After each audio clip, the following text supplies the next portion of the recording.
Hello, Pippin. Good evening.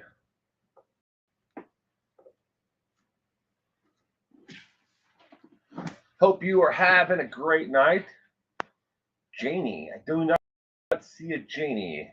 But hello, Janie, if wherever you are. Mel Stiller, good evening.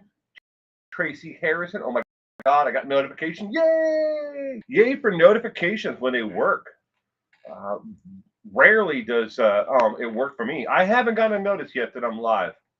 Hopefully it will soon. So, Greg, good evening. Welcome to True Crime Trivia. Tonight there are 30 multiple choice questions. All questions are displayed on the screen along with the 4 possible answers. Allison Harrington, good evening. And welcome to True Crime Trivia. Greg, hey there. I hope we all had a fabulous week. Now, unlike other trivia nights where we do 30 questions, and it takes 2.5 hours somewhere in there to get through them all. We only have 15 questions tonight, and the 15 questions are all on more modern crime stories and crime cases. We're not diving back into Jack the Ripper or into anything that is that far, in the past. So I hope that everyone loves it. True Crime Trivia rocks. Yes, welcome back, Janie Cox. When did this switch to Friday nights? I'm so out of loop, Janie. This is the first one. I decided that on Sundays we had music and true crime trivia that went back and forth every other weekend. Sundays is just going to be music trivia and music trivia only. So I added this new stream on Friday nights, and you'll also notice that it's 2 hours earlier than what my other stream. So it fits for people on the East Coast of the United States along with the West Coast of the United States. Around the world, the time frames are a little bit different, but I'm trying to make it more accessible to a larger audience. But thank you. I'm glad you could be here for the first one, the rebranding, rebirth of True Crime Trivia. Light flurries, ski season in Colorado. Juicy Jules, it's ski season there. Wow, I don't where are you at in Colorado? I mean, you can answer that if you want. Wherever you're at in Colorado. My sister is near. She's about 30 miles or so ish towards the mountains outside of Denver. But not that Denver's low lying area, but she's about 30 miles from there, and they have a lot of snow where she is. Oh, awesome! Now we have 2. You have 3. Friday, Saturday, Sunday. 3. 3. So we have 2 trivia nights, Fridays and Sunday. And then Saturday mornings, I do my Saturday morning stream. This coming Saturday, ladies and gentlemen, will be my 310th Saturday morning stream. 310. That's a lot of Saturday mornings. Rihanna, good evening. Yvette Kelly, good evening. I like flurries way more than the snowstorm. Yeah, Will Finley's fine true crime trivia time. Thank you, Pippin Dot. Collins. Well, my sister used to live in Fort Collins, and then she moved to Greeley, and then after Greeley, they moved to near more towards Denver. Very pretty area there. You're so lucky. Got the base there. So I don't know if you're connected with that, for a spouse or whatever. My sister wasn't, but she just lived there anyways. It's a really nice area. My husband is going to be so jealous of the time I'll be spending with you all. Well, we are all good people, Janie. Yes, we are. I drove to work once during a blizzard and had there for 14 days. I've never had that happen, Rihanna, but I've been in quite a few blizzards. I grew up in Wisconsin and Minnesota, and both those states, and I've been caught in quite a few whiteouts and blizzards. That where the snowfall, you get to the point where they can't even plow the roads fast enough to get transportation moving. So Rihanna just gonna go with the first question. D. You guessing the first one, are you? Loveland, Fort Collins, by the way. Fires. I lived in Macy. Macy. I don't know where Macy is. The name's not ringing a bell for me. Madison. Oh, Madison. I got family in Madison. I'm from the Prescott area, which is here's the Twin Cities. It's just across the border from the Twin Cities. But I've got family all up and down the state of Wisconsin and the state of Minnesota. I've got in Minnesota, I have family up in International Falls. From International Falls going down, Brainerd, St. Cloud, Bemidji, in that area. A lot of their either their parents or they worked in the mining operation back in the 20s and 30s back then, all the way down to the Twin Cities, going up and down 90. So, and then my family in Wisconsin, we've always been farmers. We have a home, we have a farm there that now, see, my son will be the 8th generation. Past that. We haven't farmed the land itself since the mid 90s. We still have the farm, and we have all the land in the farmhouse, obviously, but we don't farm it. We lease it out to other farmers in the area. So it's paid for entirely. To the back part of the property, we get residuals off a natural gas pipeline, and that pays for the upkeep on the home and the property and the taxes. So, and my dad was a big believer in never taking out loans. You work, you stand on your own 2 feet, and you make it, it go of it with what you have. You save for what you. I'm a Colorado native, second generation. Simply Susan. Love the name, Simply Susan. Wow. And welcome to True Crime Trivia. We're going to get started here in just a minute. I met my husband online, and he was in Wisconsin. There you go. Good people come from the state of Wisconsin. We got good work ethics and strong backs, and we stand on our own feet, 2 feet. We find a way to survive. You have to in that area. Same for me, Allison. I was in Texas, and he was in Wisconsin. Wow. There you go. Well, let's start our own dating club here.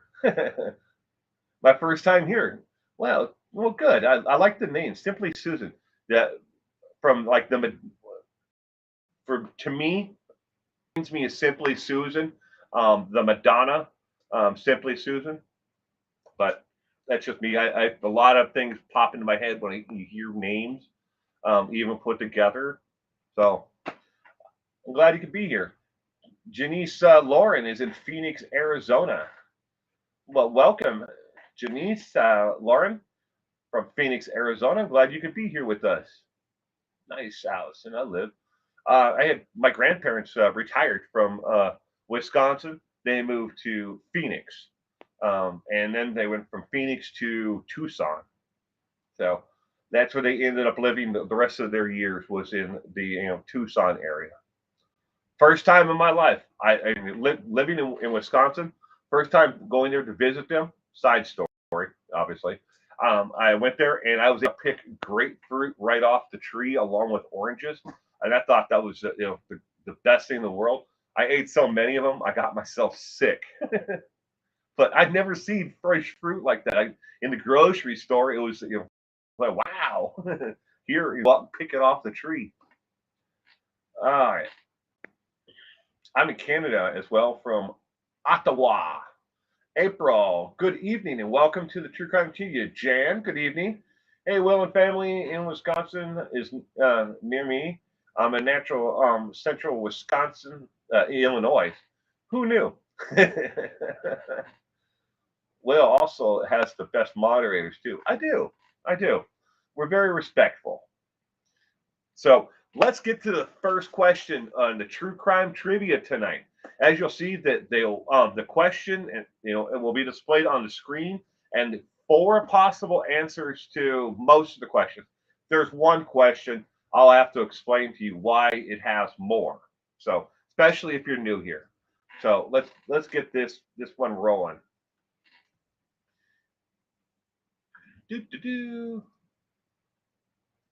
All right, first question.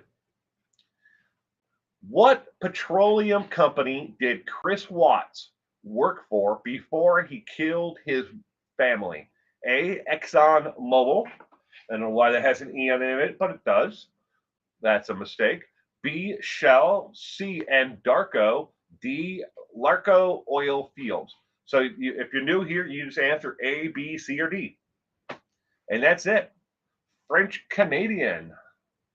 Je suis français. I never, in high school, when I took language classes, it was required. All my friends took French in high school. I took Russian. Yeah, I'm a little bit out there because I wanted to go see what was behind the Iron Curtain. And Darko, hey, just a guess, says Karen. And good evening, Karen. Welcome. Elaine, and good evening. Welcome to True Crime Trivia.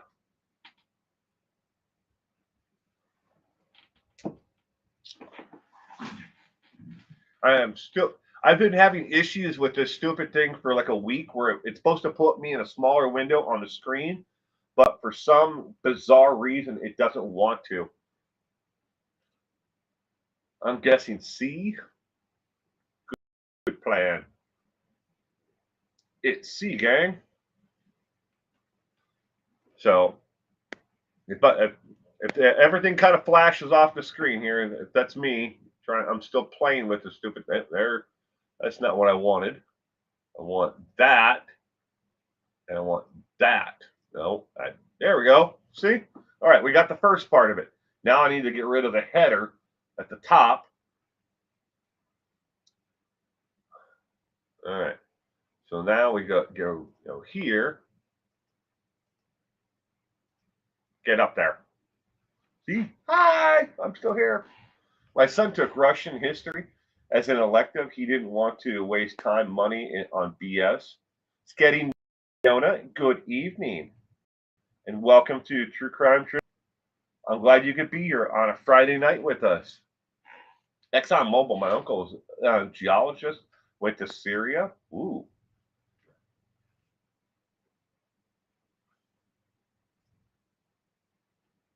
Okay. Yeah, you're all looking at my desktop now. I see my mouse moving around. I'm trying to get it to switch to presentation.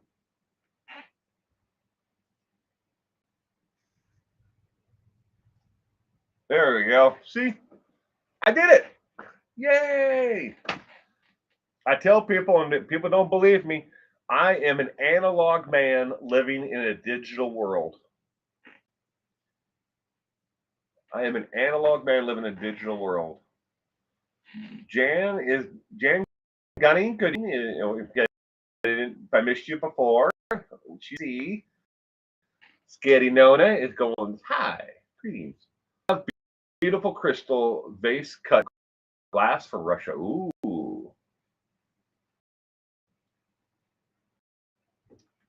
I'll figure this stuff, Mel. It's just one of those things where I have so much of this technology, and I'm like, yeah, I certainly didn't grow up with this stuff. It wasn't, you ask me how to balance the springs on a turntable, how to hook up a turntable, to a new amplifier. All that stuff makes sense to me because it's analog. But all right, the answer to question number 1 is C, as in cat and Darko. Well, thank you, Mel. I'll get there. All right. C as in cat, and Darko for the first question. Delta Burke, good evening. How are you doing? I hope you had a wonderful week. We're going on to question number 2. Good to be here, Delta. Thank you for joining. Question number 2. John Wayne Gacy was a lot of things to a lot of people. What religion was he? Was he A, a Baptist, B, a Catholic, C, a Mormon, or D, a Jew? Doing great. Thank you. And stoked to join again. Well, thank you, Delta. I'm glad you could be here tonight. This is our first Friday True Crime Trivia, the rebirth of it all. April, good evening and welcome. I almost said Nick, but it's Nick Milk. Nicky Mick.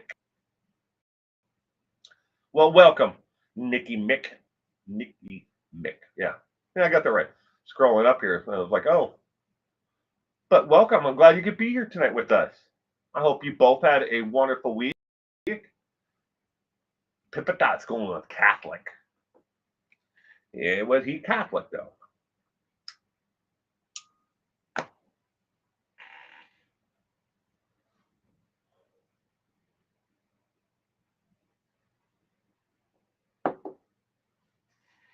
Hit the likes. Enjoy the no drama here. Yes, Juicy Jules. Let's see if we can get up to at least 50% likes tonight. That'd be great. I would appreciate that. Is it glitchy to anyone else? We are having some wins here, so I wasn't sure if it was on my end. Jeannie, I'm not seeing anything here. On my end, I have 5 out of 5 bars where I'm broadcasting from, but I read that it doesn't drop your signal. Simply Susan is going with B, Catholic. John Gacy, what religion was that serial killer? Ooh.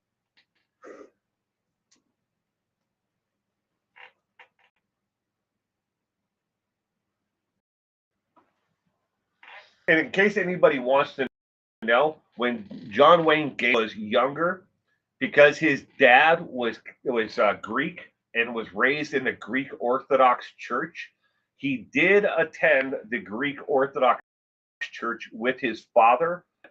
His relationship with his father and his father's family, really before John Wayne Gacy's 9th birthday. So he avoided everything with that side of the family. So a lot of people want to say, well, he was Greek Orthodox. No, he wasn't. He did attend it earlier on, but this church that we're looking for now is the church that he actually attended all the way through, even as he was killing people. Yes, he still attended this church. It's a little choppy for me too. Oh, Rotary Dial, good evening. Oh, I missed you. Rebecca Schaefer, good evening. You're cutting out bad. Maybe it's on mine. I really hope that it's not cutting out. Well, I still have perfect reception right now.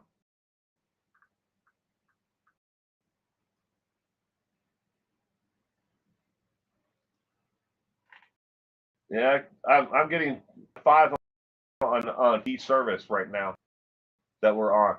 I'm checking it.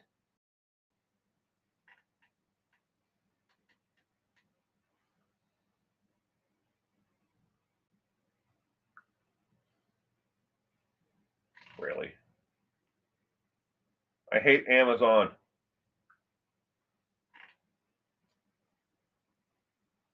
I got 2 items that are supposed to be delivered today.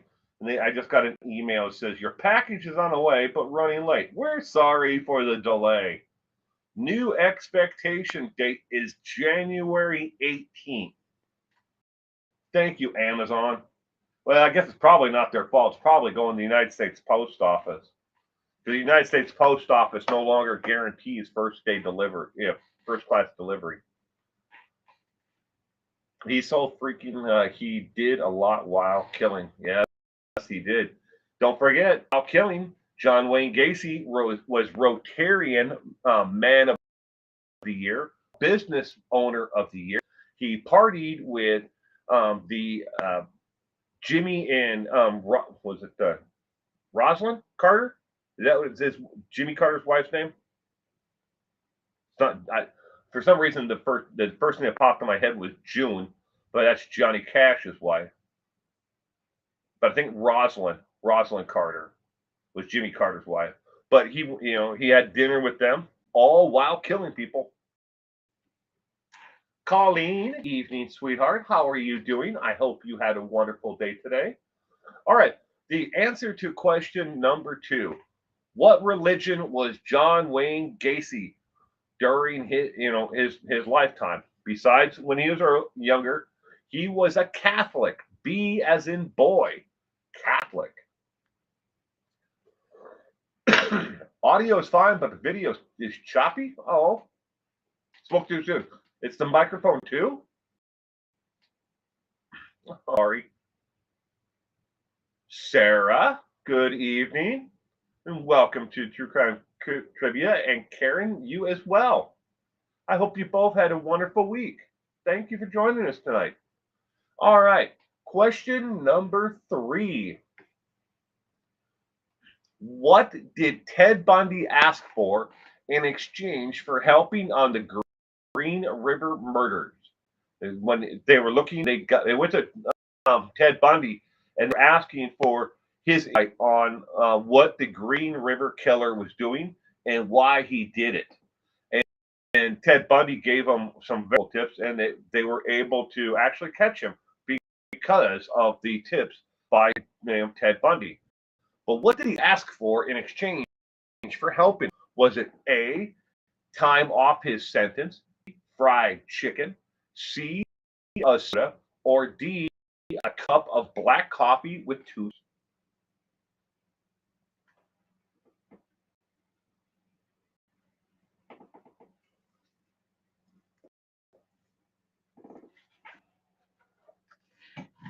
Well, let me check my connection. Again, I'm still showing 5 bars. I'm really sorry if the audio or video is choppy. I have 2G, 5G, and then Ziply, internet service running because I'm not connected to it. But 1, 3, 4 of the accessible services all are 5G on my end. Good job, B, since I don't know. Fried chicken. Mel Stiller is going with D. Karen, D. Jan is, I think, answer is C. Elaine is going with B. Fried chicken. Knowing my luck, the answer won't be the one I gave. Never know. Sometimes just a shot in the dark guess. You never know what it's going to be. Wait, what was Gacy's religion? Gacy's religion was Catholic. He was raised Roman, not Roman, but Greek Orthodox Catholic, but earlier in his life, before the age of 9. But then his father and his father's side, they were extremely cruel to him. So he avoided his father in side of the family, and his mother kind of took him under her wing and started to protect John Wayne Gacy from that side of the family, keep him away from them because they were so cruel to him. I mean, really super cruel and they would just pick on him. They would pick on him relentlessly. They drove him to tears, and then they would hold him down and just pick on him more and more and more. And a lot of psychologists who look back on John Wayne Gacy's life, they believe that those earlier years where family was extremely cruel, his father's side of the family, a lot of that, played into later on his fascination with killing and getting back at young men because those men were the approximate age of the in-laws from his father's side of the family that were extraordinarily cruel. And his father laughed and carried on and thought it was funny that that they could drive Gacy to keep little Gacy to tears as quickly as they could. So it was kind of like a game to them.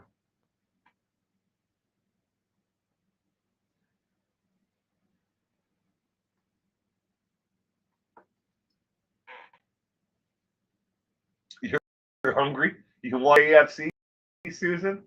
Well, Gayla Denson, I will be chicken.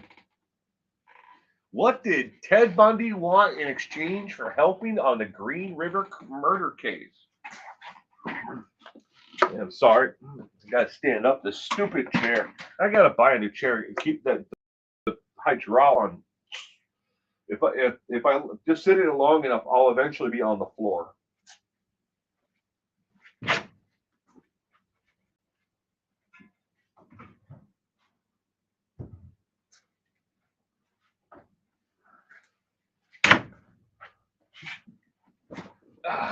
That's so much better. What is the answer to question number 2? Was Catholic. Rotary dial, Catholic. B, I think was B.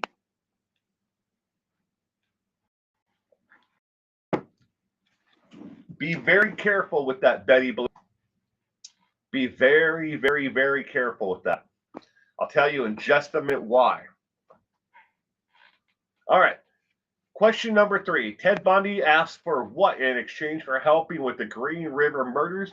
The correct answer, ladies and gentlemen, is D, as in dog. A cup of black coffee with 2 sugars. That's all he wanted. He wasn't going to get any time off his sentence. He was already sentenced to death. So it didn't matter. He was going to die anyways at that point. All right. I want to tell you really quick, Betty Blue, why you need to be very careful if you buy a gaming chair. My wife, for Christmas, not this last year, but 2 years ago, I bought my wife this gaming chair. It had massage in it, had the head, like a thing in the back, like a pillow, and it had like the leg thing that extended out so you can actually lay your legs out, like straight on it. I paid over $700 for this stupid chair. It lasted less than 1 year because the welds inside of the actual base on both sides of it cracked off of it and broke. So it's being hanging out where the hydraulic part come up and the base is attached. The welds broke on both of it, and I would tell you the name of the chair, and but all I have is the base of it. That I can show you the broken welds, but I'm sure my wife, when she gets back, will tell me because I can text her. Why can't I ask her right now? Quickly, side thing. She found a lady that who works for a nonprofit, and they had received a shipment of peanut butter, jars of peanut butter, and it was they stocked food pantry in one city, and they have more than enough peanut butter to give away to needy families for the next year. So my wife went and picked up all the extra of it and is bringing it to another food pantry, along with bananas, bread, and others, shelf stable canned goods. But they took all the trucks and the vehicles, and they're going there to pack up all that stuff and move it to another food pantry because the normal truck that would do this, there's a box truck, broke down. So they're actually, helping move things from one, the surpluses to another food pantry in another city. So that's why she's not here for me to ask her. But be very careful and look at the reviews on actual chair before you buy it. All right, let's get back to this.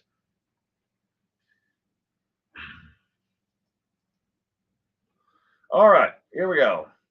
Question number 4. What segments, plural, of the U.S. population seen a 300% rise in death rates, mainly from COVID-19 and lack of health care in 2020? Now, I know this is not really crime related, but I wanted to throw it in there anyways.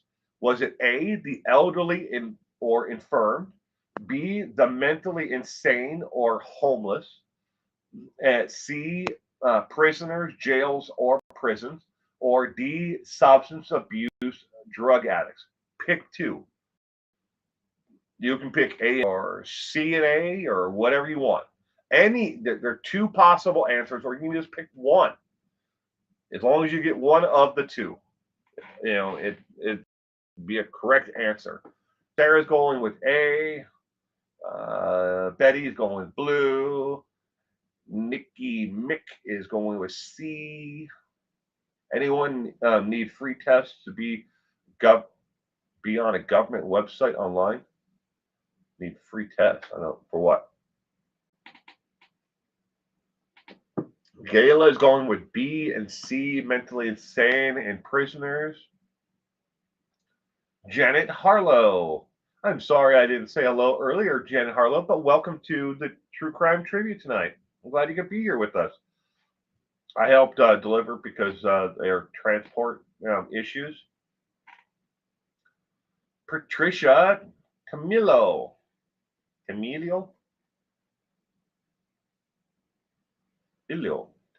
Well, Patricia, sorry I butchered your last name there, but welcome. Violent Tendencies 856. Good evening and welcome to the True Crime Trivia. Please don't be violent. Violent Tendencies. I like the name though. Violent Tendencies 856. That's cool. Would think nursing home elders and jail prisoner is inmates, but I don't watch the news, so I'm just winging it. A 300% rise in death rates. I don't watch the news, so I'm just winging it.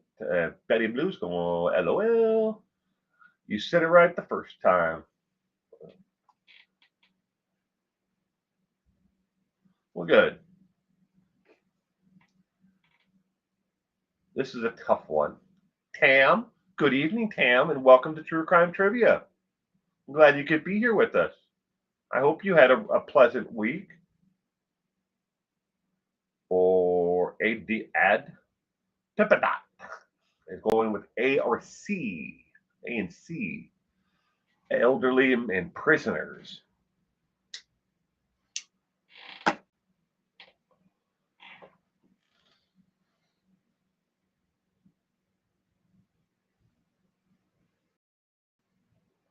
Sarah's going D.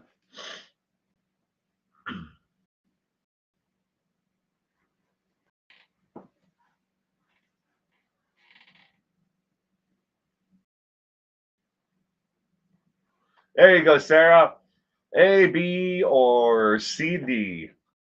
That's a Pippadot answer. Or inner P's. Inner P's would add, an E and an F. Can I choose? You can choose whichever you want. Thank you. Nice to be here. I usually watch but don't chat. Well, that's good. I'm glad you're here, Tam. I really am. I hope you have fun. That's all that matters. We're just doing this for fun. Keep the drama out of it. And as you know from listening, pretty picture. Is that a profile picture? Very beautiful woman. I like Sarah's little penguin nurse thing.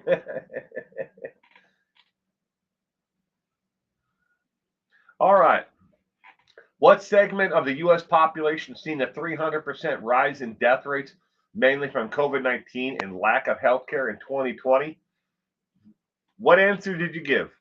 You pick two, because all four of them are the correct answer.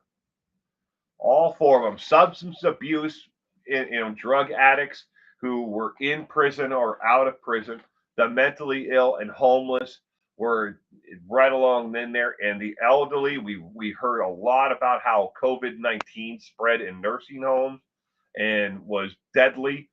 The infirmed in hospitals and in long-term care facilities.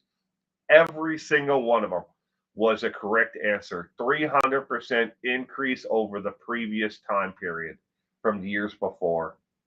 So it didn't matter if you guessed A, B, C, or D. They're all correct answers. I just wanted people to guess too, because they are all correct. I knew it. You got me. All right. Question number 6. The name has been used before. Whoever it is the real how it should be however who is or however man I must read these more before I write them out. Who, however, is the real first murderer ever called natural born killer? Was it A. Ed Gein, B. Albert Del Salvo, C. Ed Kemper, or D. Charles Manson? One out of a billion. Fun, drama free, a great place to hang out on a Friday. Well, good, Tracy. I'm glad you enjoy it. Greg is going with B. Who was the first one they called a natural born killer?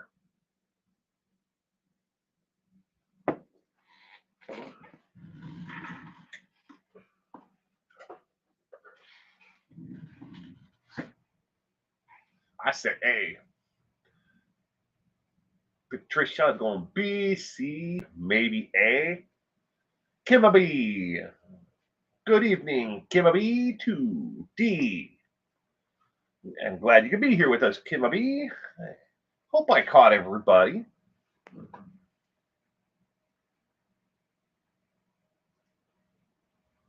Betty Blue is going with A, Ed Gein. Jan, first time in this live chat and the trivia. You guys are awesome. Well, thank you, Jan. Isn't it sad that our government is going to research rely on other countries? Well, it all depends on what you're actually talking about, Tracy. But in a lot of cases, that's how the world is. We farmed out so much of our research and development. In our manufacturing, and a lot of people watched it go away, but nobody to stand up and actually fight for it. That's the truth, and it's sad.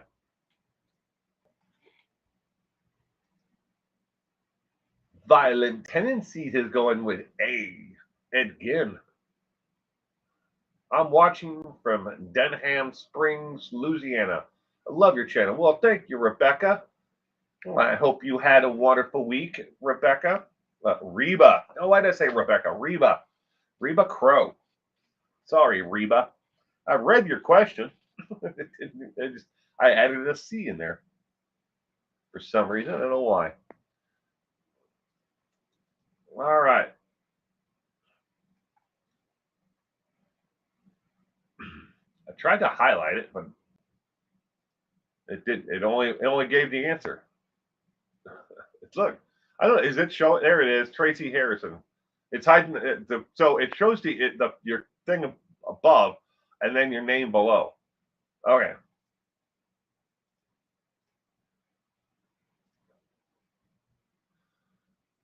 No, I was just trying to see how it actually showed up, like on other streaming services. It shows your name and then your answer below. But I wanted to see how that actually looked on the screen. All right, the first person they ever called who was titled or called a natural born killer is C as in cat, Ed Kemper. Ed Kemper was the first time that somebody in the media ever called a killer a natural born killer. Ed Kemper. I watch you all the time. I love the comedy skits you did on Josh, not Josh Duggar. Josh is Destination Unknown, and Ghost Stories. That's Josh Gates. But it's okay. I get it though. I know what you're thinking, Reba. What was 5? I don't know if I can go back. Oh, hold on. All right. 5. What's the latest study? Well, geez, how did we get to 6 then? Pippadot, we skipped 5. I don't know how we got to 6. Thank you for catching that, Pippadot. That wasn't a internet lag. Somehow I went from 4 to 6. So we'll do these a little out of order. But thank you, sweetheart. I appreciate that. All right, next question. The latest study shows that 10% of all Americans will do which of the following in the next 90 days? A, place a bet on sports games. B, get divorced. C, get married. Or D, commit a felony. Love the the candy bar skit today. Thank you, Delta. I meant Duggar. I'm sorry. Oh, no, there's no reason to be sorry, Reba. I knew what you meant. Although I do like Josh Gates and Destination, I like his new show. Like the old one better, where he was a ghost hunter or supernatural hunting. But this one's good. Destination Unknown. I like Destination Unknown. That's Josh Gates.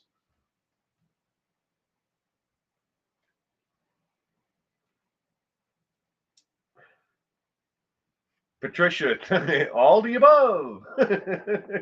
Commit a felony, get married, get divorced, and bet on a sports game. Sounds like a good evening in Las Vegas.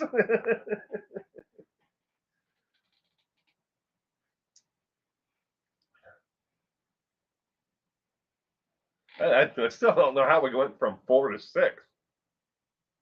But again, thank you, Pippadot, for catching that.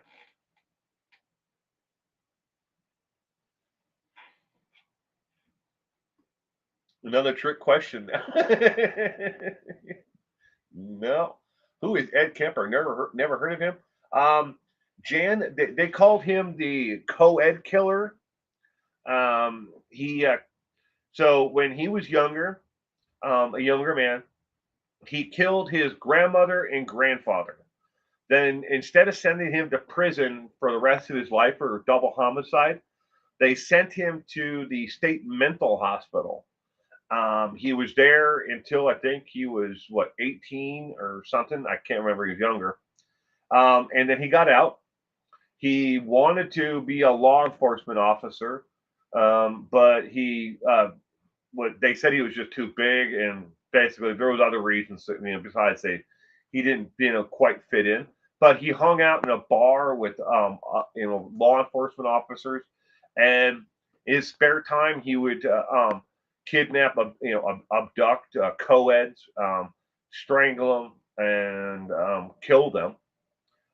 His last murder was he killed his mother and her friend, or his grandmother. I can't remember. I'm not all that great up on Ed Kemper's history, but anyways, he then fled and he gave himself up.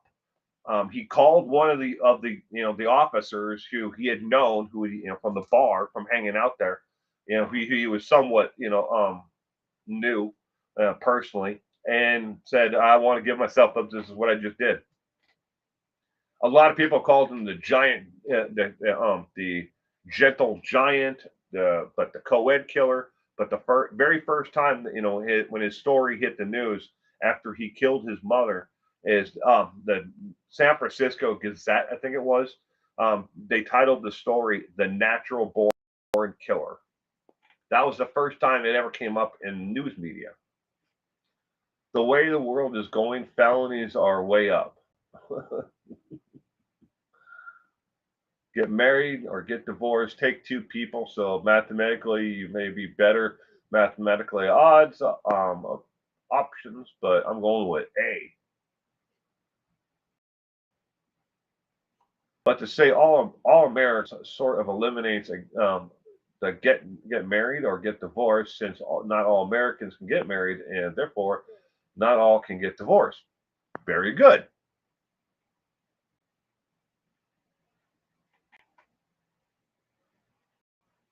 Gambling is way up, says Tam. Tracy's going with A.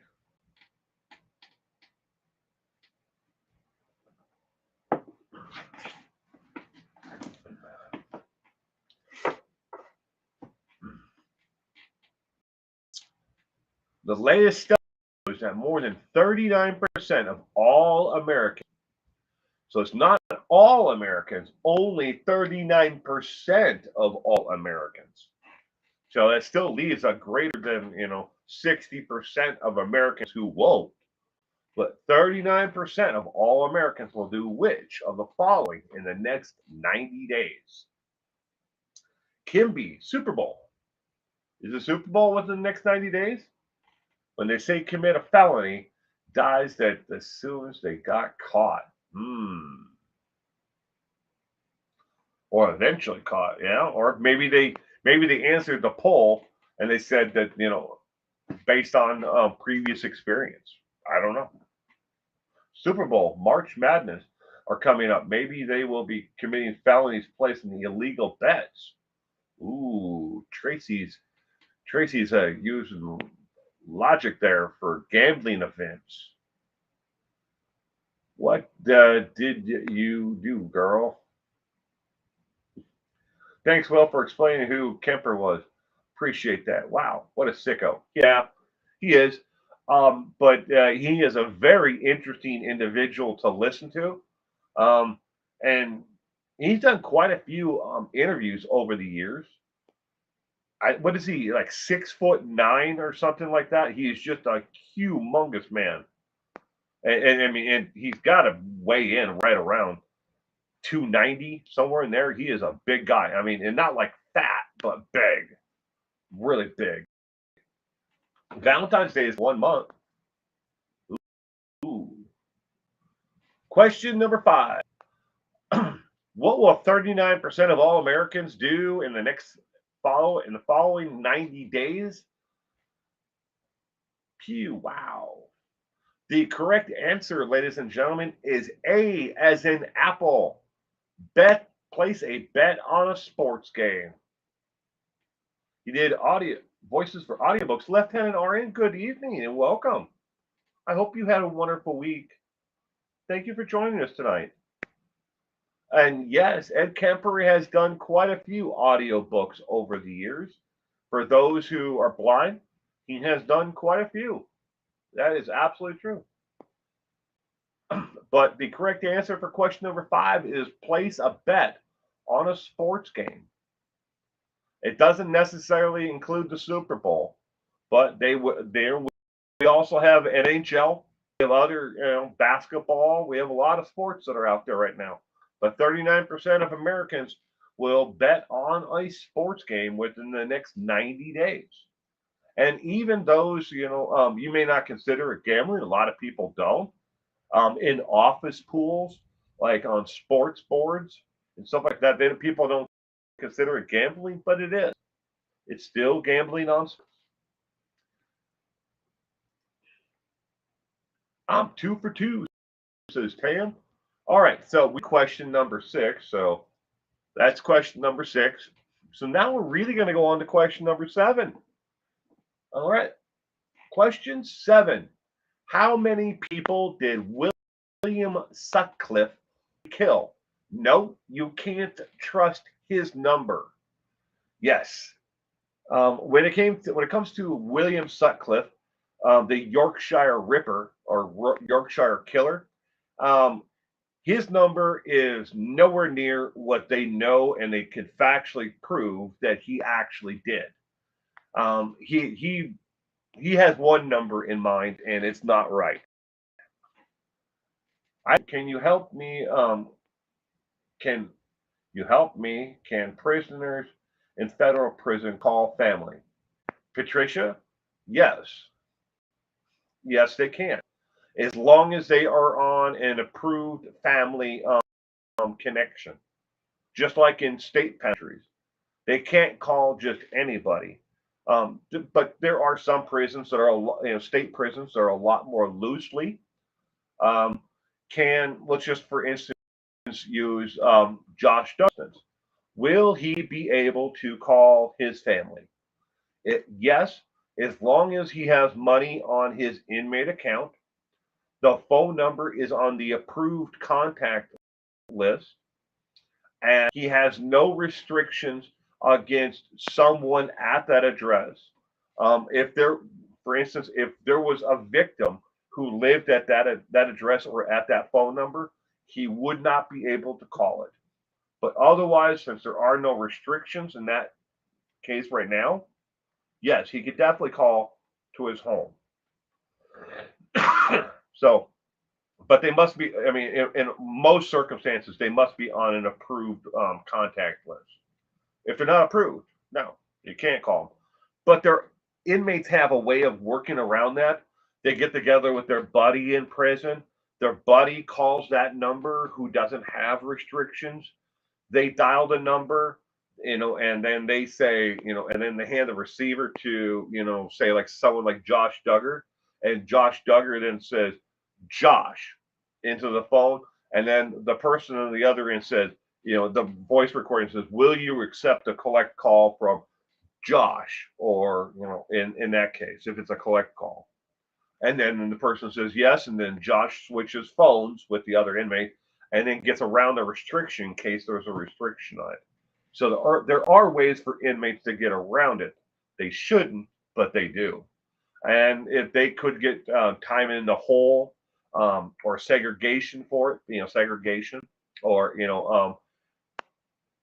they could lose other privileges if they get caught doing it.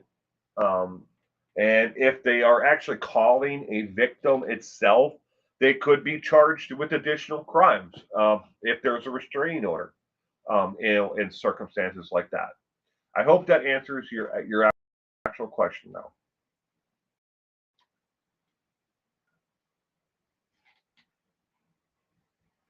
And there we go. All right. How many people did William Sutcliffe really kill? How many people did William Sutcliffe really kill? The correct answer to question number 7 is D, dog. 13. William Sutcliffe, though, his number is, he said he only killed 9 or 10. He only would say 9 or 10, which is wrong because they proved through scientific evidence that he had way more than 9 or 10. And the correct number of that they've been able to prove is 13. 13 actual murders. Some murderers want to boast and say they killed 1,000. Others want to say that they only killed 1. Yeah, they all depends upon the actual perpetrator, I guess. So they do 3-way calls too. So inmate has A, and B call, inmates and B wife, and then wife. Very, very true.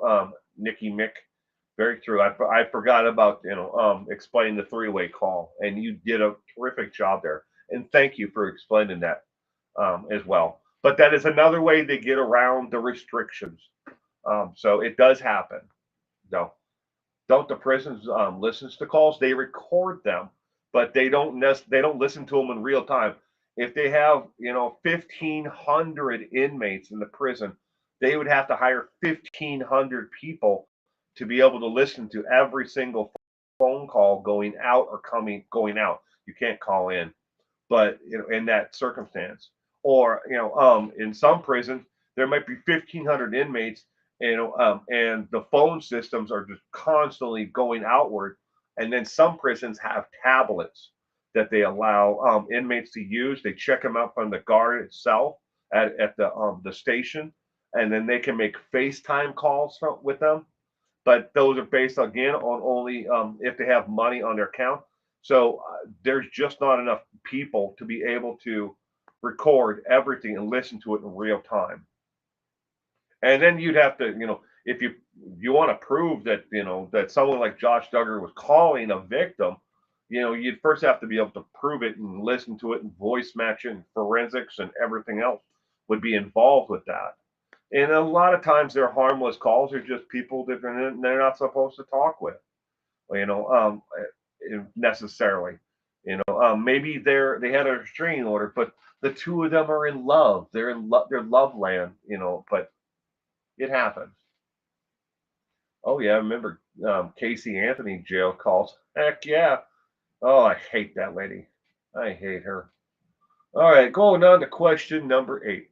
Not you, Jan. I'm talking about Tam. I mean, I was talking about that in Casey Anthony. Can't stand that lady. Can't stand her at all. Question number 8. This was meant for cement shoes. Where is cement shoes? If the Iceman can, so can you. Where was the Iceman, aka Richard Kalinsky, born? Where was Richard Kalinsky born? Josh Duggar used Telecoin app. Can they hear that?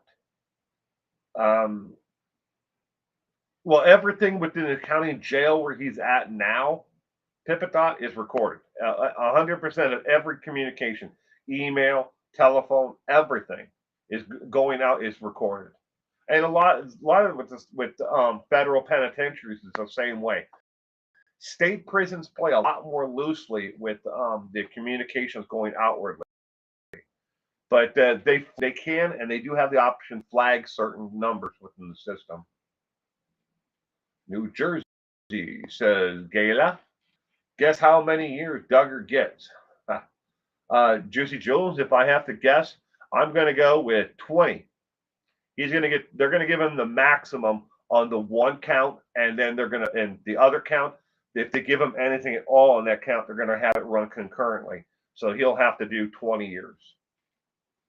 No clue. Says Kimby D or D with the last name. Seattle. Not enough, says Sarah. Absolutely right about that one.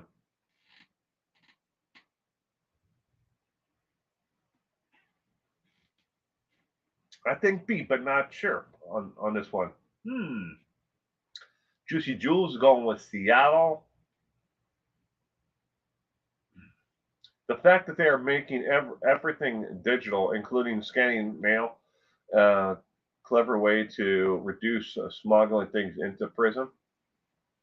True, Nicky Mick, but from what I understand, when it comes to contraband, drugs, and cell phones, and all kinds of other things, the number one way for certain things getting into prisons right now is through actual employee guards or other vendors and people who work or have access to the actual prison. That's the number one way a lot of things are getting into the prisons these days. They've tightened up every other access like point, of like visitation and everything else. And well, and I guess the new way that a lot of people are trying is drones. Fly a drone over the prison and have the drone drop it. But they've been able to catch a lot of those so far. Smet would know this answer. Oh yes, he would. So I have every stream. I always try to put in one question for cement shoes and one for inner peas.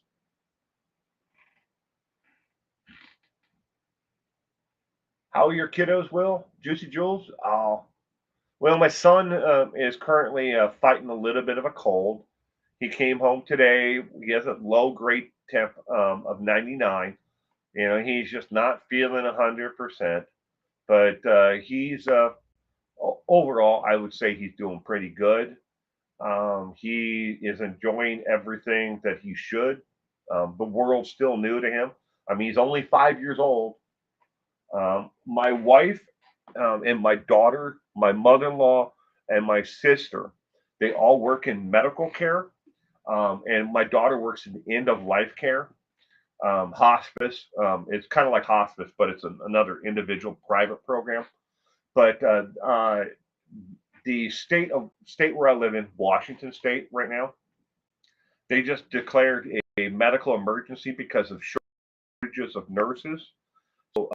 They've canceled all vacation and time off for those who work in the local hospital, and well, 4 of the 5 work in a local hospital or through the local hospital. So my daughter just had all of her vacation time and everything else canceled.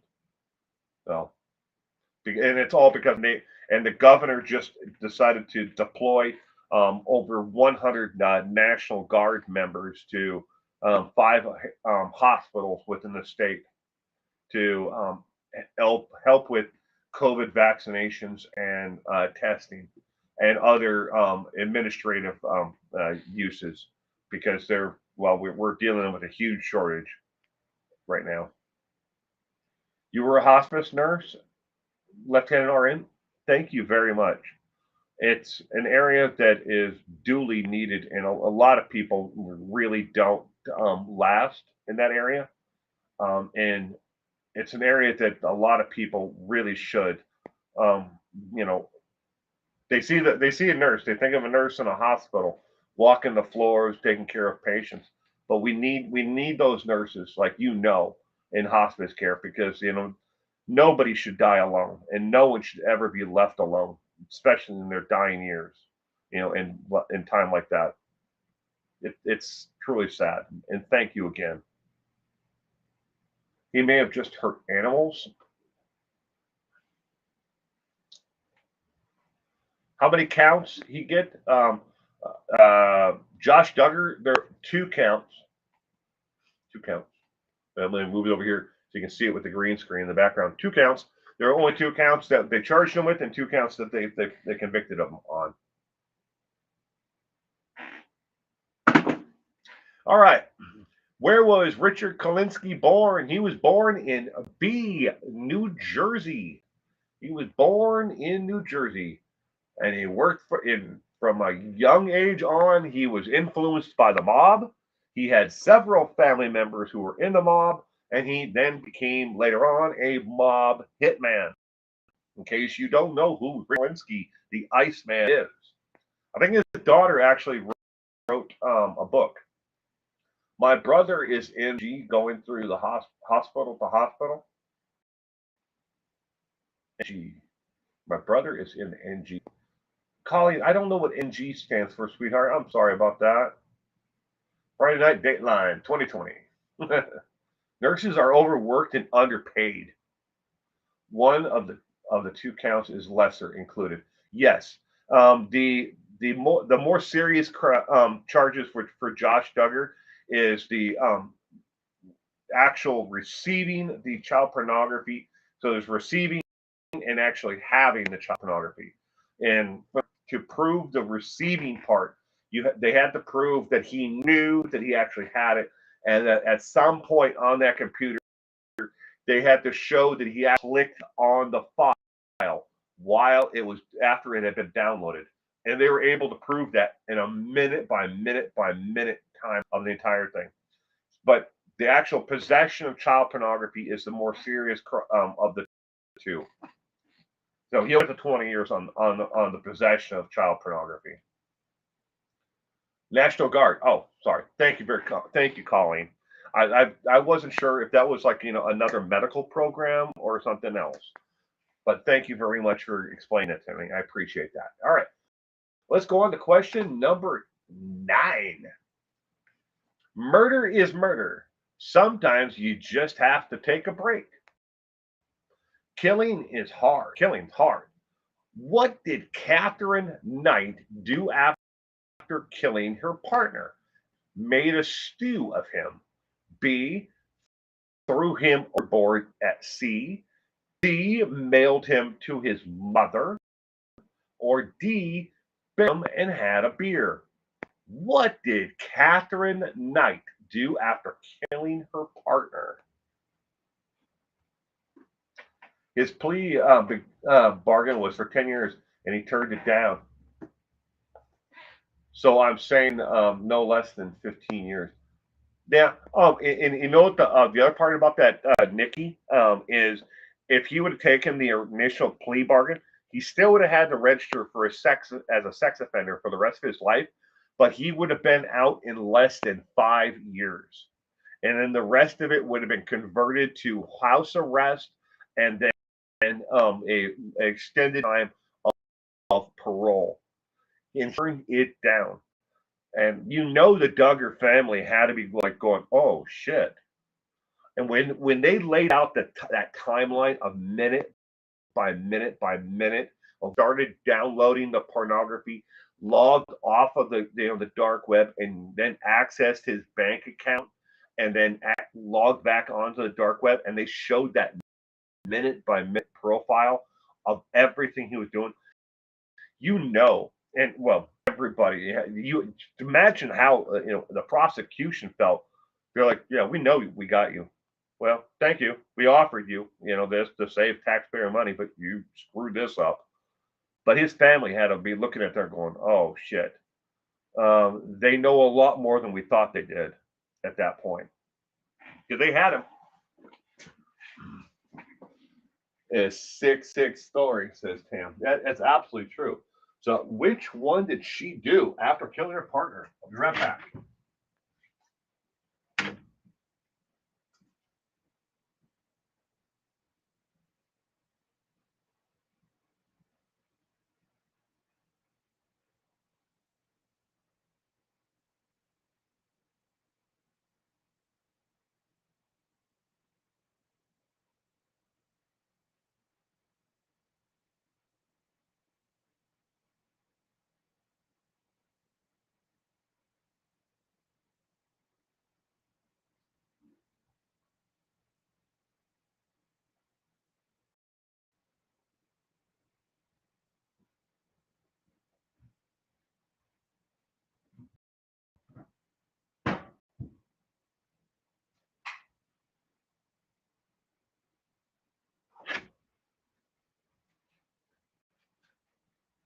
No, no, I already ate dinner about 5, right there.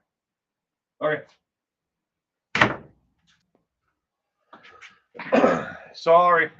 Need to talk to the wifey.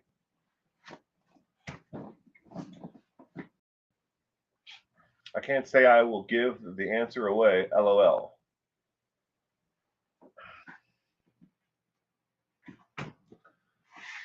Tell us, Tam.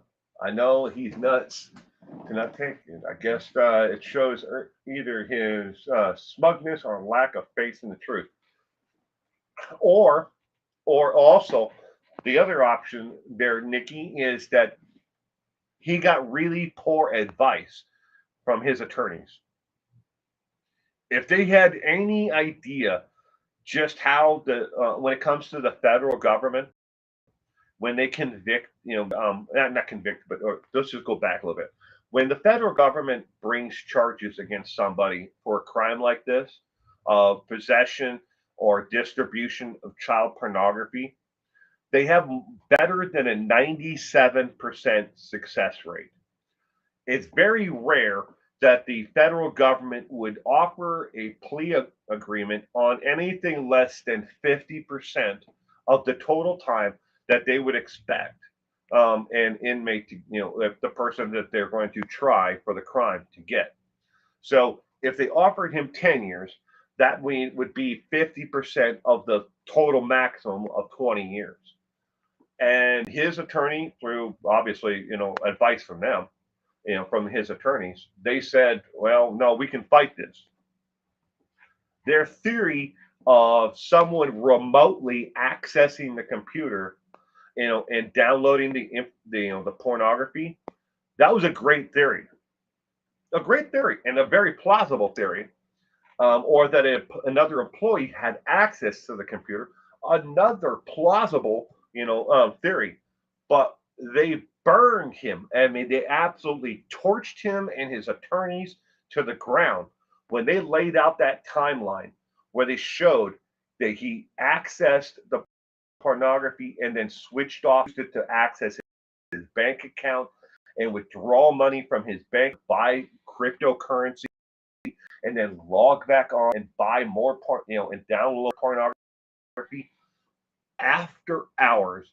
And the very first thing he did before doing any of that was send Anna a message that said that he was working late.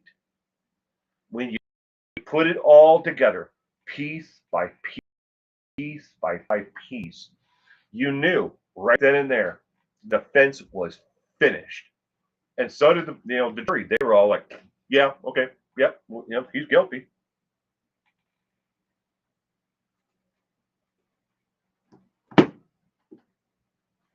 All right. So murder is murder. Sometimes you just have to take a break. Killing is hard. What did Katherine Knight do after killing her partner? The correct answer is A, as in apple. She made a stew out of him, mainly his head. She made a stew out of him.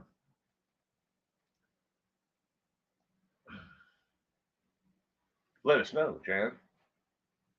Josh has no words. Old. I just wonder how much pressure the convicts, because he could at least save face and claim innocence. Yeah.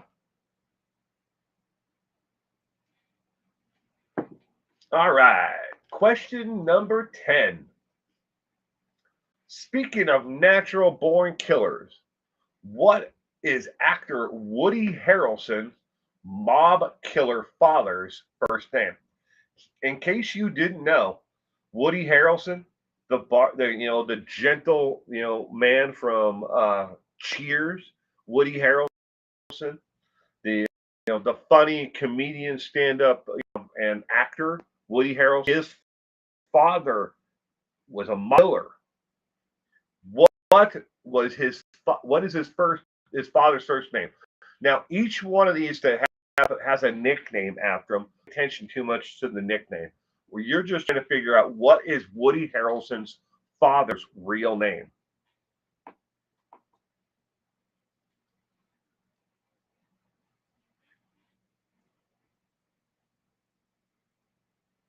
You didn't know his father was in the mob, Nikki? Yep. His father has been a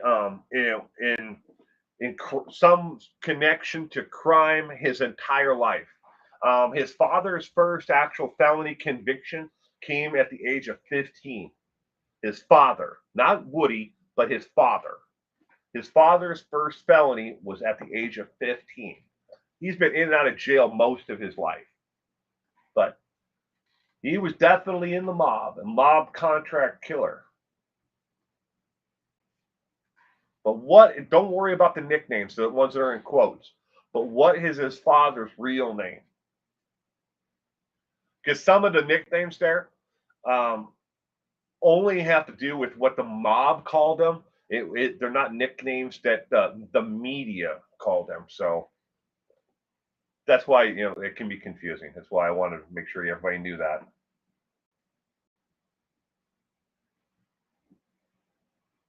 Daughter in Ventura, California, just loves plants and seals laying in the sun. That sounds like fun. I wish I had some sun. Right now, where I'm at is balmy. Ooh, we got a heat wave going on. It is 27 degrees here and mostly sunny. I doubt that. Well, it's 6 o'clock at night. It is dark as dark outside, but you're going to guess B, says Tam. Tam's going to guess B. Pippa.D.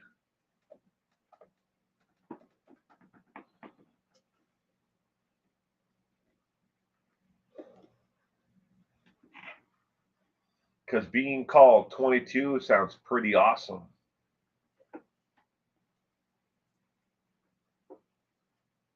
I have snow in -10, Kimby. We had snow for about 3 days, and then it warmed up into the mid 40s, and it's been pretty much there. It's been like the high temperature today. I think it got around 39 ish. So we get snow here, but it never lasts. Unlike Wisconsin and Minnesota, you get it just stays forever. In Minnesota, we used to joke there are two seasons: snow season and construction, and you just never know when either one of them is going to come. Though at least that's what we used to joke about that being true. But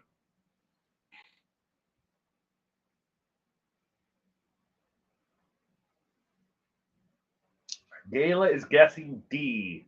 Michael Hatchett. Juicy Jewel Bucket, where are you at?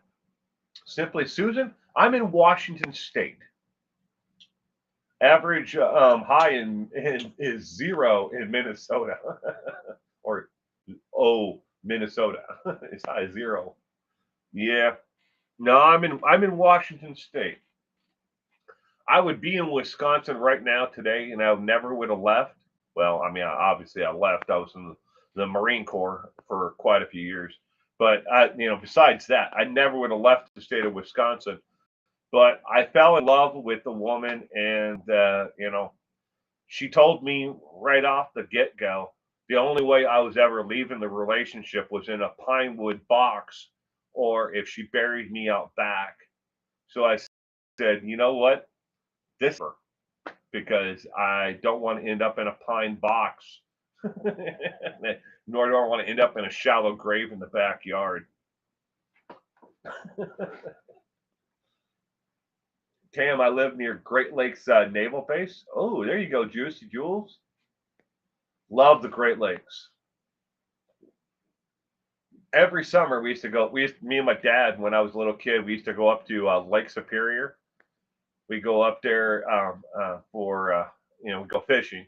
But he had a buddy that used to have a cabin up there, and we had a cabin in upstate Minnesota in a place that almost no one has ever heard of. It's called Hackensack, Minnesota. We still have it. It's in the family. My uncle takes care of it as much as possible. But a lot of the land that we used to have in Hackensack, we donated to Ducks Unlimited. So it's we leveled it, and they put in a marsh area. So, but we still have the cabin, and we have a dock. And my uncle takes care of it most of the time. But the family. What state are you in, Will? It's 8:18 here. Well, it is Jan. It is 6:18 here. I'm in Washington State. I'm in Pacific Daylight Time, PDT. Jan, I'm from Texas. God bless Texas. Lived here all my life. I'll be back. Burr, cold by the lake. Yeah. Oh, I love Lake Superior. I mean, not that there's not enough lakes in the state of Minnesota. What, 10,000 natural lakes, and then what, another 1,143 man-made ones? Because there wasn't enough. All right. Oh, Jan, it's 8:19 here. It's 6:19 here. All right. Speaking of natural born kills, what was Woody Harrelson's father's name? The correct answer is B, as in boy, Charles. Charles is his father's real first name. But they called him the Marshman. The mob did. The mob called him that because the very first victim of Charles, mob kill that he ever did, he buried actual swampy marsh outside of New Jersey. That was the first mob hit that he ever did. He didn't work extensively just in New York or New Jersey. He killed people as far away as New Hampshire and down to Florida as well. But he is in, I don't know if he's alive, but he was in prison forever. But he looks, if you took the picture of Woody Harrelson at the age of 20, 25-ish, you put the two of them together side by side with his dad, they're a spitting image of each other. He looks so much like his dad. Holy crap, I guessed it right. Haven't missed one yet. You're on it, Tam. All right, let's go to question number 11. What television show aired from 2002 to 2009 and followed the missing persons squad with the FBI, rated number 12 all time for shows? Is it A, Cold Case Files, B, Gone Girl Gone, or C, Without a Trace, or D, FBI Files?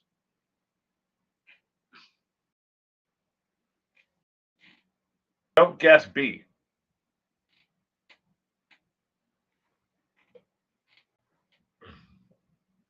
Gone Girl and Gone Girl Gone is a friend who comes into the stream, and I put this question in there for her because I wanted to kind of like respect homage to her. But that's from my friend Mary. Mary's screen name is Gone Girl Gone or Gone Girl. Is it your birthday, Jan? Laura Archer. Good evening. I didn't know it was Jan's birthday. I'm usually getting a blizzard for my birthday on January 2nd. Never make plans without a plan B. Well, we have to pause this, ladies and gentlemen. Today is the 14th, but I did not wish Jan a happy birthday. So let's all get together right now, look at your computer, and say and sing the following with me. Happy birthday to you.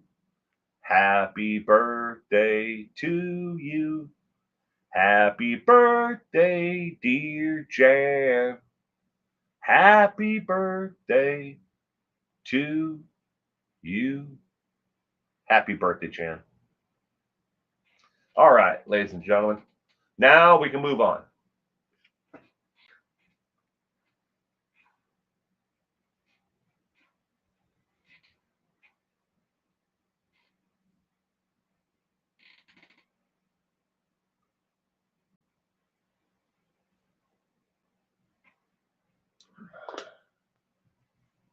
So, what television show aired from 2002 to 2009, only for 7 years, but is still rated number 12 all time for crime?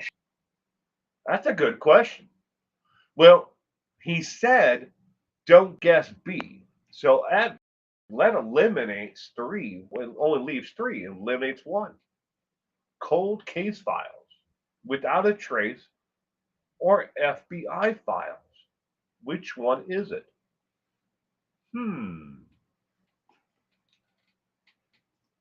Your cousin 20 is it in town? In town inland? Alexa, sang to me. Oh. You know what's so fun? We have a friend of our family. It's a little side note though, who comes over, and every time he walks over and he unplugs the Alexa in the kitchen, and he does it. He's like, I don't want Alexa listening to me, or saying it, starting anything with song. If I say, Alexa, she unplugs it. We're like, we just kind of like humor him. We're like, okay, but in the dining room area, my wife has dual monitors for her computers, and both of them have Alexa on them. My son's computer has Alexa. The refrigerator, no, ladies and gentlemen, does have Alexa, but it does have an actual voice recognition system on the refrigerator, and it will actually tell you when it needs maintenance. And so there are a total of 9 other devices within a 20-foot radius of him, all at all times when he's there. But he unplugs the Alexa, and we're like, oh, okay. We're like, we just humor, and we're like, okay, whatever. But they're always listening to us now. Hell, my dryer, the dryer in our basement has Wi-Fi. My dryer. When you read my post, she answered. Did she? 7 years is a long time. A, C, or D? What television show aired from 2002 to 2009 and followed the missing persons squad of the FBI? Rated number 12 all time for TV crime shows. For question number 11, the correct answer, C as in cat, Without a Trace. Without a Trace. And yes, ladies and gentlemen, I knew the first 10 and I didn't even get out my answer because I knew all of them until that one. Your refrigerator, Gala, has Wi-Fi, so does mine. It has Wi-Fi. It tells me whenever I need to change the filter, and it tells me how long it is until the maintenance program needs to be, and it actually runs its own maintenance check system. I'm like, what the hell happened? I mean, when I was a kid, the only way we got ice cubes is I had to pour water into a metal tray. Everybody remember those metal trays for ice cubes? You put it in the refrigerator, and then you had the handle, and it broke, and it actually made ice cubes.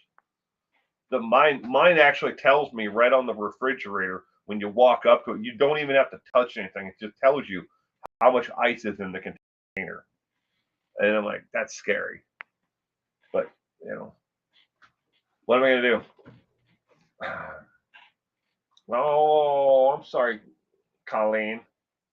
Ah, dang it, I missed one. All right, here you go. We're on the comeback trail. Going to number 12. What body part have been washing up on the shorelines of British Columbia for over 13 years now? Is it A, hands, B, arms, C, feet, or D, legs? What body part have been washing up on the beaches of British Columbia for over 13 years?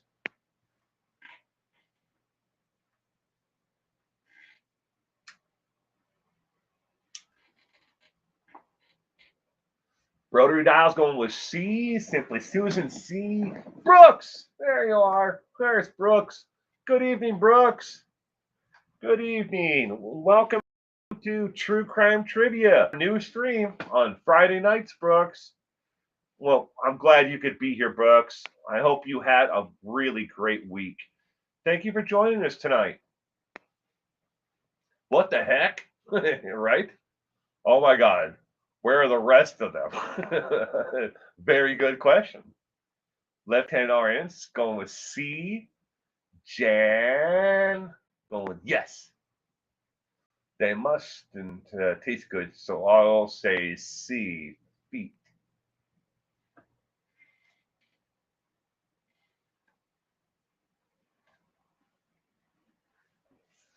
Pippa Dot's going with hands.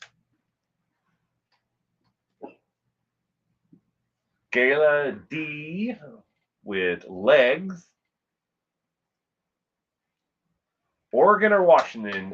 Juicy Jules, we're talking upper, outside of the United States, British Columbia, Canada.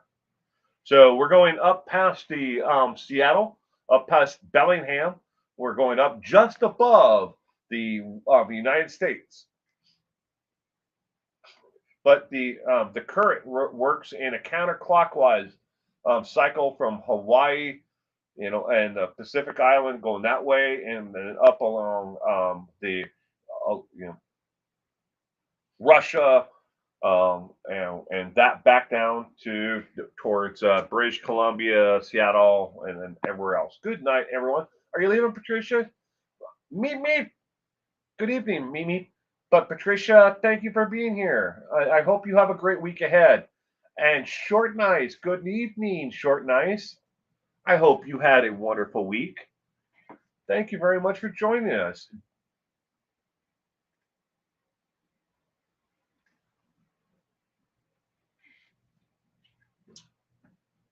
Hello, says Meep, meep, meep, meep.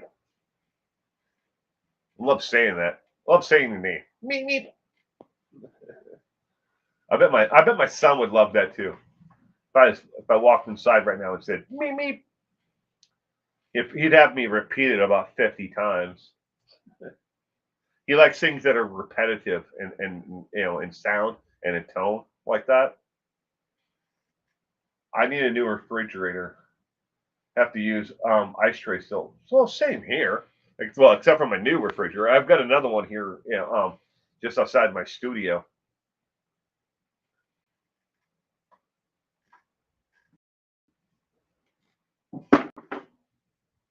bedtime for me. I won grand prize. Email me. Thanks, Will. So much fun. Thank you, Kimby. You have a great night. And thank you very much for being here with us. And I hope you have a terrific week ahead, Kimby.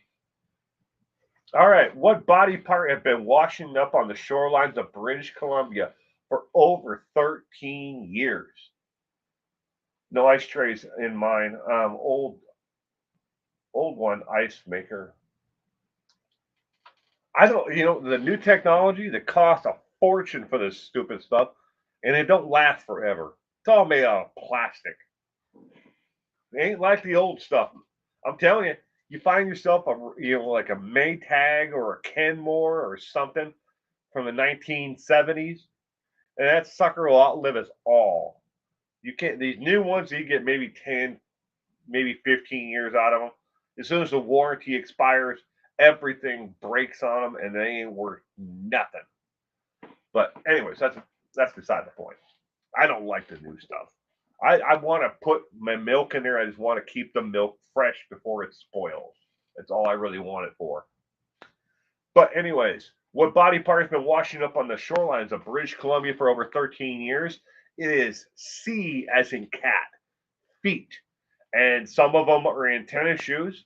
Some of them are out of tennis shoes and they're just bones. Some of them are still have flesh on them, but they're feet. Now, they don't really know the answer to why feet have been washing up on the shore of British Columbia. They've had some guesses and some theories. They've come up with some plausible explanations or whatever, but it's feet. Feet for over 13 years have been washing up on the shores of British Columbia. Washers are the same way. So aggravating. Yeah, Janie, yeah, it is true. It is true. I don't even want. I can go down that appliance road forever. I think the last appliance we have, both our washer and dryer are gas. They obviously you still have to plug them into the electric, but they're gas heated water, and dry. But yeah, well, we've had numerous problems with them. Both of our washer and dryer is a set, and they're made by, I want to say, Toshiba, but we've had a lot of problems with them. All right, question number 13. We're finally to the inner peas question, and she's not here. All right, this question was inspired by inner peas. The reason why this is called a question that is inspired by inner peas, in case you're new here, is inner peas. Everything is always A, B, C, or D. But as a joke, inner peas always throws in another option as E or F or G or whatever. So this one has more choices than what you would normally have. So question number 13: which one is not a spinoff of the original Law and Order show? A. Special Victims Unit. B. FBI. C. Trial by Jury. D. Criminal Intent. E. LA. Or F. The Menendez Brothers.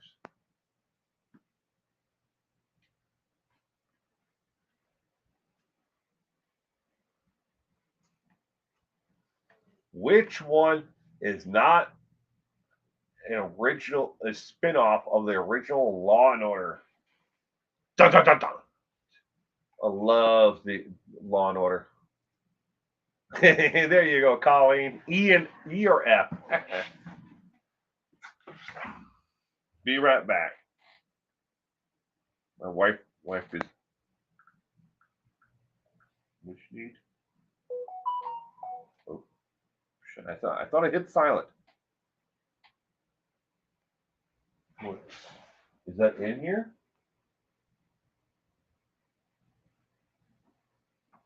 Oh, it is.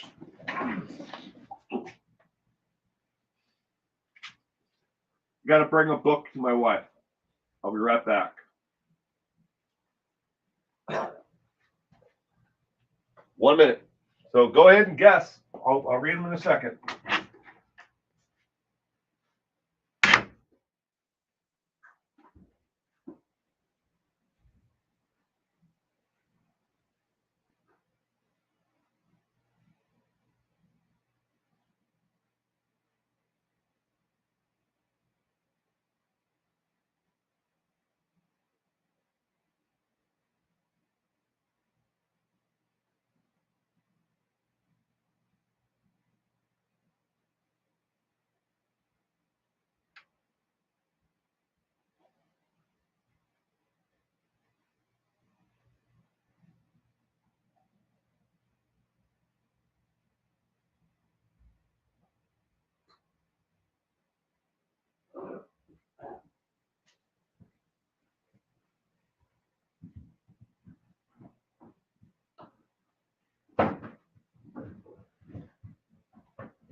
I am back. I am back. I am back.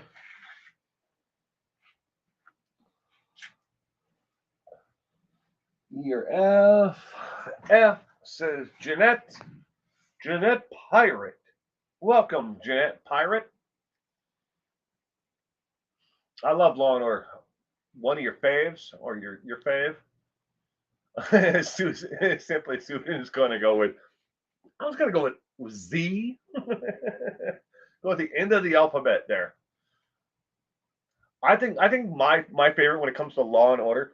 I think Criminal Intent is got to be my favorite.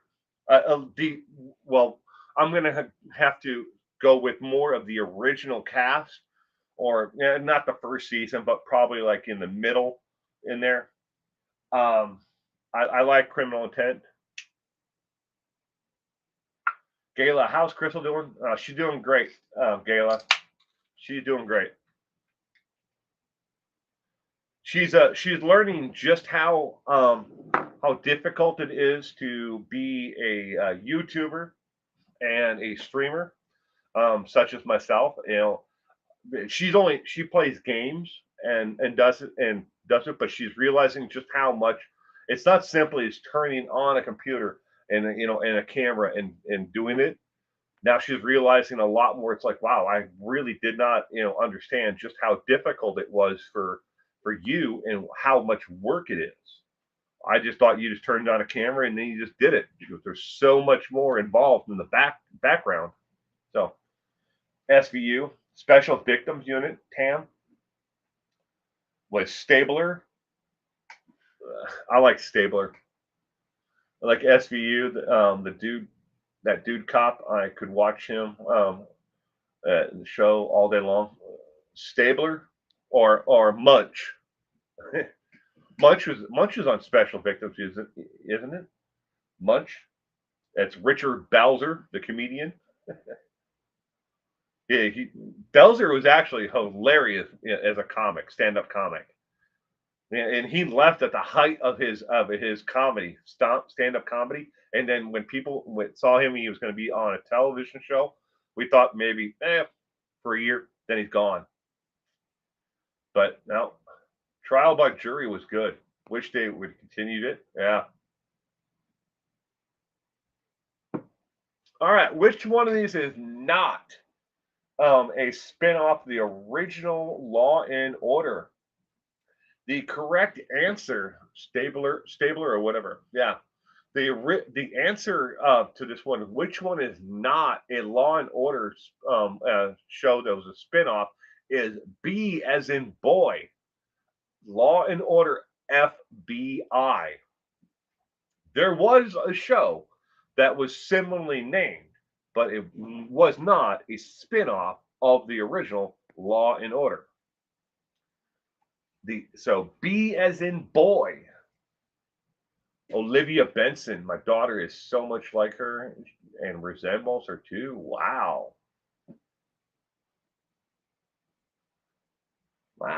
You're meet. Thumbs down. But all right, question number 14.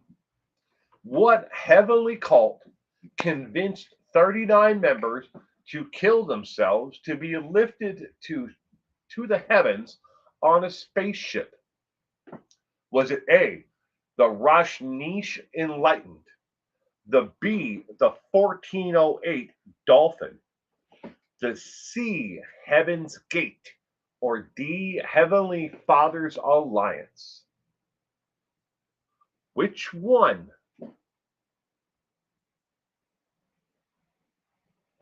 Hello, sir. Just joining in, forgot about the live tonight. That's all right, Rykart. I hope you're staying safe out there. Hope you're staying safe. But welcome, Rykart. Hope you had a wonderful week. Hell out there on those damn roads.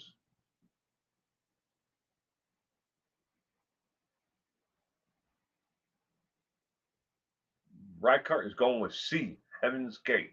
Colleen, B, 1408 Dolphin.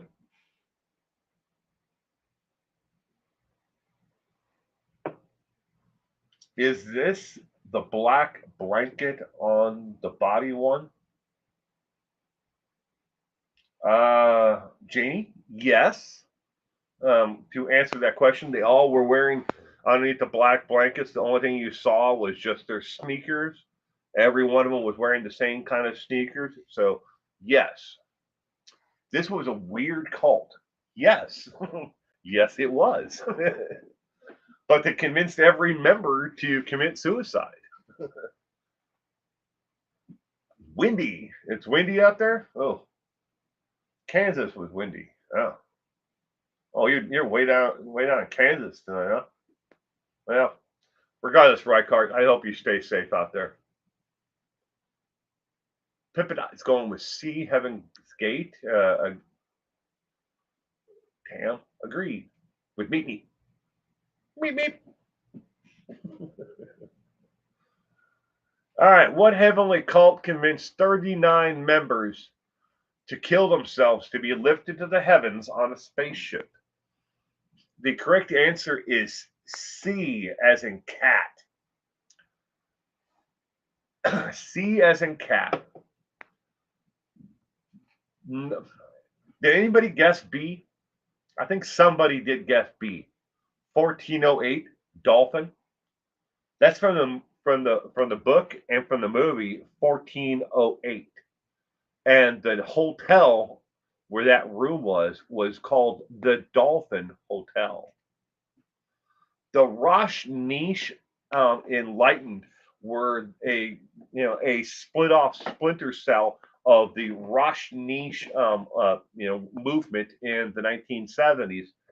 But the Rashnish Enlightenment stuck around even after the Bhagwan Rashnish left. The Heavenly Father's Alliance is actually not even a cult. They are a nonprofit organization that helps fund money for like Little League sports to buy uniforms. But I personally picked this one. I threw all of those in there. I can still see the leader's face. Oh yeah, San Diego. It was in San Diego. Flavor Aid, Jamestown, right? Yes, it was. Well, as Jim Jones. Jim Jones. All right. Question number 15. And this is the final question for the True Crime Trivia Friday night. What does SSDGM stand for in True Crime Community? And that communities or community, all right? A, stay sneaky, don't get murdered. B, stay sexy, don't get murdered. C, stay in school, don't get murdered. Or D, stay safe and don't get murdered. What does SSDGM stand for?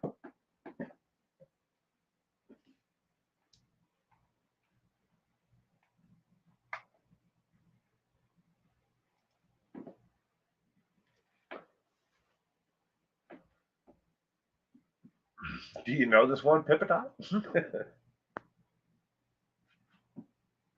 Normally it's Ricard, not Ricard, but Ricard or Cement Shoes or somebody else. They all want to copy off of somebody else. We're going with D, stay safe and don't get murdered. Yes, Jan 14, right?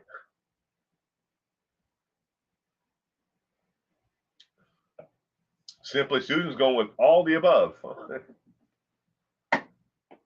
Are we on 14? No, we are on the last question, Pippadot, on 15. Never heard of that, and I'm big into true crime.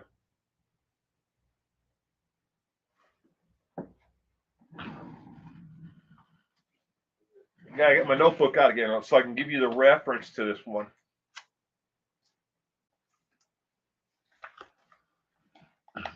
SSDGM. Never heard of this one, huh? Lieutenant RN is going to change to B. Stay sexy, don't get murdered. You stay sexy, sweetheart, and don't get murdered. Because I'd hate to have to, know that one. I've already had one fan commit murder. I don't want another one of those.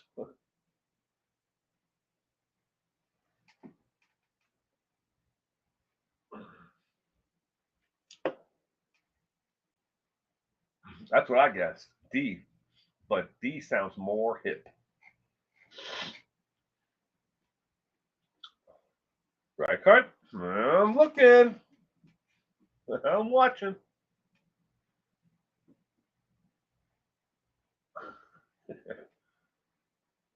Really? Simply Susan? Oh, I'm not joking. She killed her mom and her dad.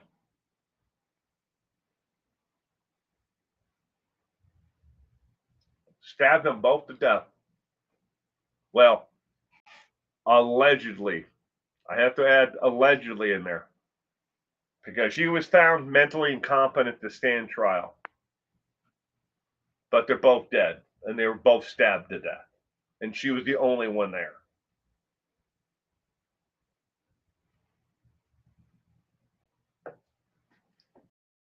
Yep.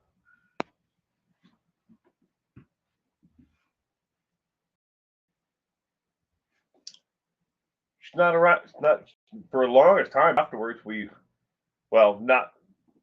I never had communication directly with her. I had communication with her friend, who facilitated sending me letters from her.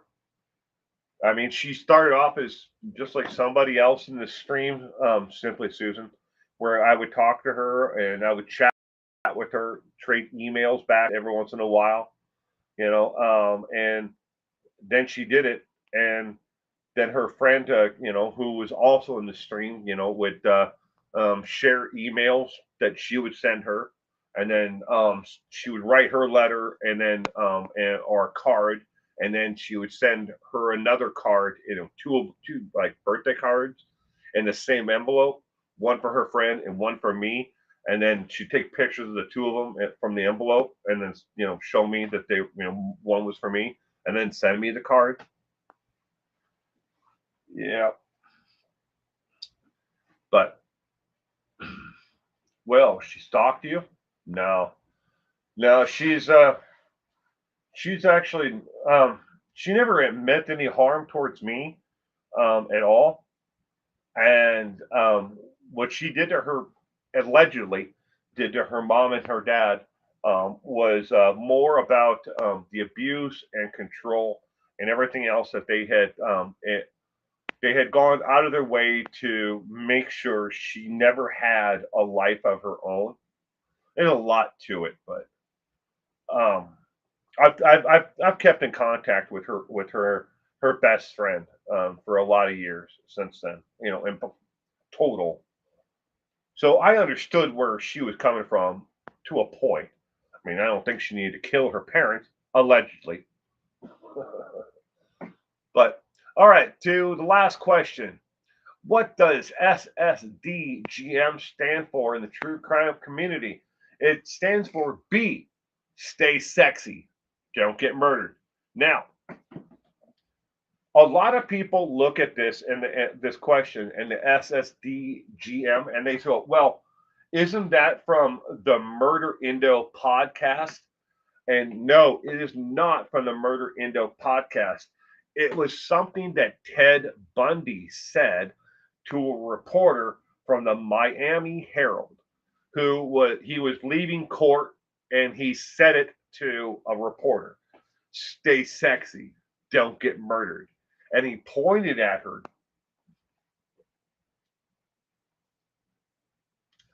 He looked at her and he said, stay sexy, don't get murdered. And he pointed at her as he was leaving court, just after being convicted of the case in the case, for murder. But he, basically, stay sexy, don't get murdered.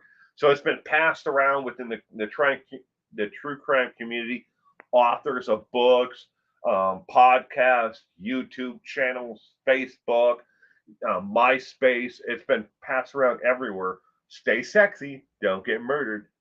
But that's where it originated from. That's it. That's all 15 questions for tonight, ladies and gentlemen. Wasn't that on video? Yes, Gayla. It was recorded by the one of the local television affiliates there. He went like this, and he pointed at her, and he said it as he was leaving court after being convicted. Stay sexy, don't get murdered. But I'm confused. What or who is Will talking about? SSDGM. Where did that come from, and why has it been passed around? In the question number 15 was, what does it mean, and where does it originate from? Sorry, I didn't. No way. Turn this off. Oh, yay! You didn't tell us it has anything to do with Bundy. No, meat. No, the question was, what does it mean? That's it. What does it mean in the true crime community? If you were in a beauty and makeup community and someone said to you, "Stay sexy, don't get murdered," you'd be like, that's funny. Yeah, I'll stay sexy, but get murdered? That'd be weird. Why would you say that to me? In a makeup community, it doesn't make all that sense. But in a true crime community, if someone said to you, "Stay sexy, don't get murdered," and they have been ever since Bundy was convicted, it makes a lot more sense when you know the back part of it, I guess. But that's what SSGGM is. So. This chat rocks, and so do you, Will Finley. Well, thank you, Pippadot. I appreciate it. I work hard at this. And it's really nice to know that people appreciate, what I'm doing here. I hope that you all give it a thumbs up if you really enjoyed this. Not next Friday, but the following Friday after that, until my schedule gets more normalized. The true crime trivia on Friday nights is not going to be every Friday.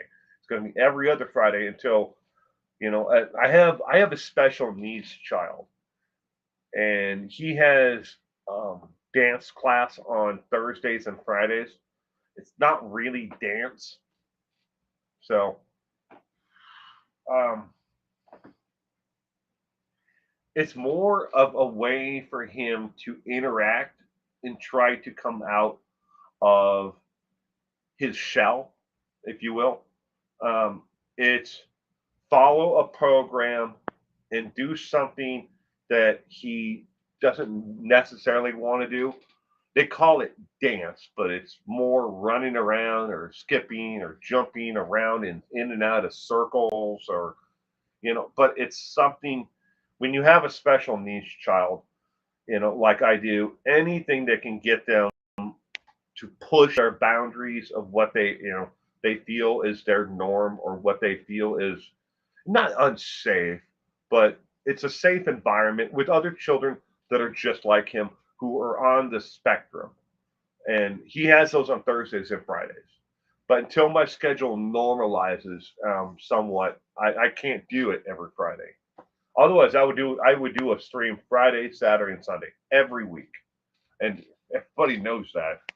I mean, we're gonna do like what the 310th, Saturday morning in a row here. I don't know where we're at on the true crime trivia night, 70, something like that on Sundays. But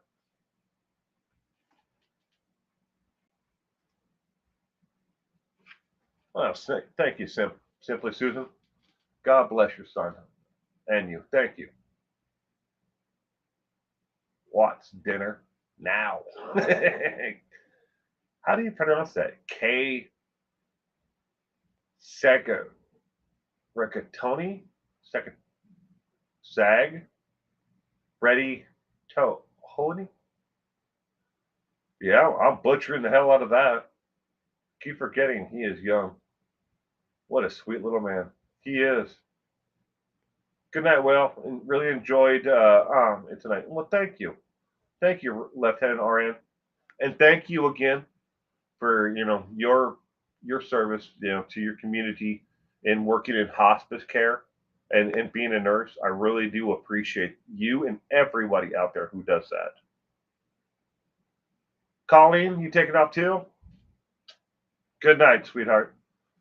You take care. I will see you again soon. And that's my cue too. Gotta go. Gotta go. The ring doorbell. That's my son coming back from dance along with my wife, who's delivering, food. So everybody, thank you again. You all stay safe out there, and I will see you again soon. And thank you, Simply Susan, along with I butchered your name, and I'm sorry. I was gonna go with K Sags,